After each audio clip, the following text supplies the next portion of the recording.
Heyo! Okay, crowd, calm down. Don't overhype yourselves too much. Hi, I'm Agent L, and in the history of Mario Maker's lifespan, many people have tried to expand Mario Maker's boundaries of level design.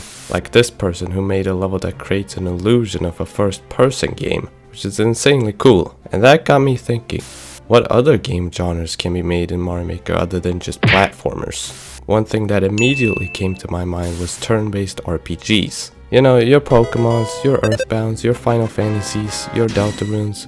What if stuff like those games could be made in Mario Maker?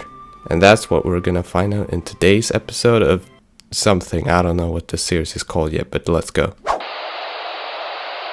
To start, let's first go over how you can make an RPG in Mario Maker 2. And honestly, it's pretty simple. All you really need is this thing, the P-Balloon. P-Balloon is an item exclusive to the Super Mario World game style, and allows us to move up, down, left and right, kinda like how an RPG character would move.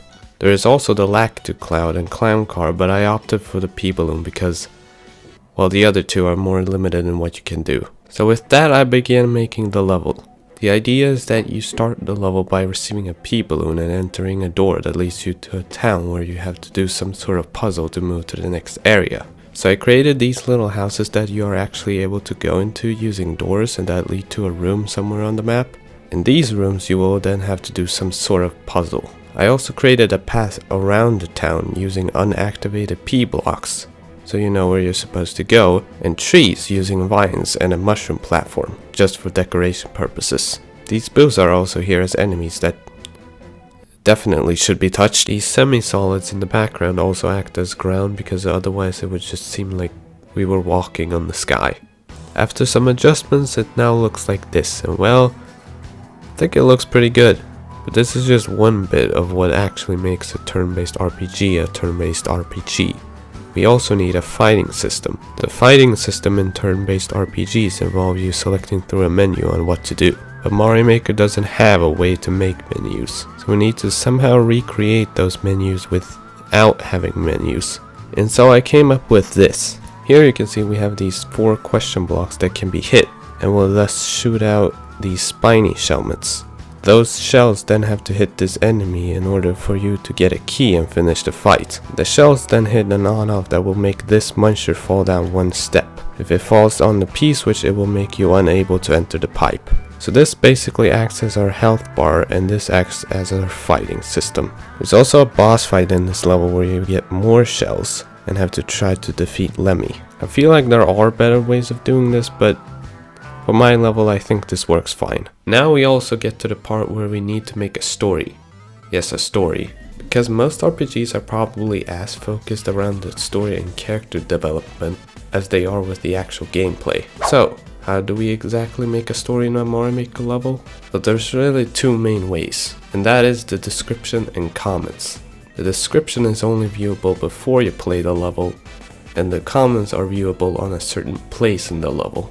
So I went ahead and made one. Basically the story is that a town in the Mushroom Kingdom is being attacked. Everyone living in the town has evacuated, and it is your job to defeat Lemmy, who is the leader of this attack, so that the town can be restored again. Maybe not the most interesting story, but you know, this is a Mario game. They always have the same story of Peach getting kidnapped, so comparing it to that, I think it works. So in conclusion, here is how this level plays out. At the start of the level you get a P-Balloon and enter the door. Then you do some puzzles in the town, go through this pipe, fight monsters, fight the boss, and if you found all the red key coins you can actually get to a bonus room filled with useless coins. Otherwise you can just go ahead and beat the level. Now while this isn't like a full RPG, I mean it's just one level, I feel like there is huge potential once you make multiple levels connecting to the same story. One way to do that is by making a super world actually, because super worlds allows all your levels to be connected to one path, just like how an RPG is built up. In fact, the world maps in super worlds already kinda are RPGs to begin with, since you move in a 4-way movement, just like the P-Balloon. So you know what? Screw it, I'm making more levels in a super world.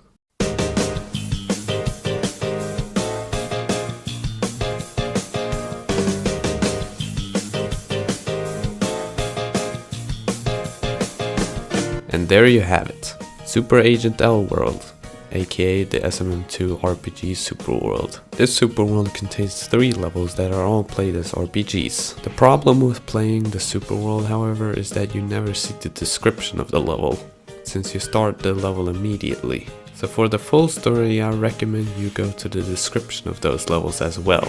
And also turn on comments if you want to read the comments I put throughout the level. Alright, that was all I wanted to say. Here's the ID for my maker if you want to check out the Super World. Thank you for watching, make sure to subscribe and all that, and as always, have a great rest of your day, and see you soon.